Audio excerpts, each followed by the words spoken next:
Hello, my name is Brian Holmes, and I'm doing a speech on John Adams, and this is my audience. You want me to go sit down?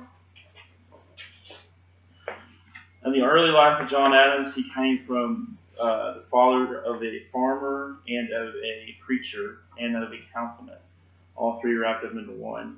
His mother was came from a wealthy family, but was illiterate, so that's why she married a farmer. But she was also stern and still had a great personality, as described in the Roots of John Adams, the article there. He later on went on to Harvard at a young age of 16, and then he went to law school right after that at 18, where he studied an apprenticeship under a young Boston man.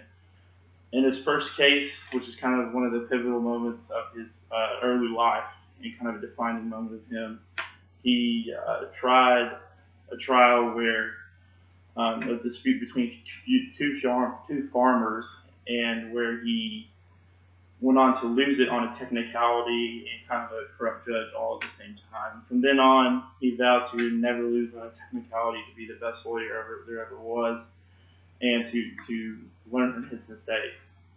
That would eventually lead to him, after marrying Abigail Adams, who is one of the most famous first ladies, and after having a couple children in the wake of the basically the Boston siege of troops coming in and living in houses, and basically Boston on the brink of war. When the Boston Massacre happened, he defended, even though he was a patriot of the cause, he defended the troops that shot 7 people because he felt that everyone should have a chance of justice. Well, come to the fact, they were initiated and fired because they had rocks thrown at them, and he acquitted 6 of the 7 soldiers in that. After that, when the Crown said that his ruling didn't matter anyways, that really spurred a fire in him, and he joined the Continental Congress, as described in the Power of the Elite article. And then he joined the Continental Congress and went on to make friends with George Washington, Thomas Jefferson, and a few other senators, and of course Mr. Franklin. After that, he was delegated by the conference to go to France to become to get the Allies. This is one of his greatest accomplishments was his diplomacy, in particular going on in getting France as an ally and moving on towards that, and basically the reason why they won the war. He appointed his going back just a little bit. His recommendation was to appoint George Washington, and that was one of his kind of greatest accomplishments as well. Shortly after the war, Washington became president. He became vice president, and after that, Washington stepped down, and then John Adams became president,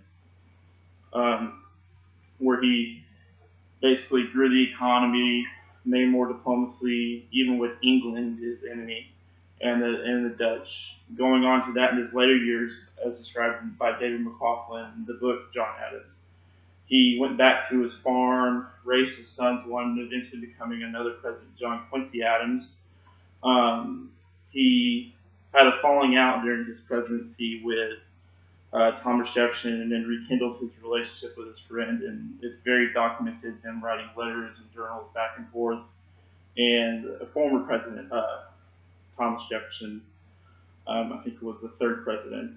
And after that, after their kind of rekindling, they died kind of famously on the same day, saying to each other that they both were the better men. That's the kind of man John Adams was, and as is regarded as one of the greatest presidents to ever serve these United States.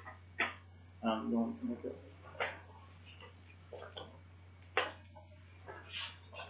right, thank you very much.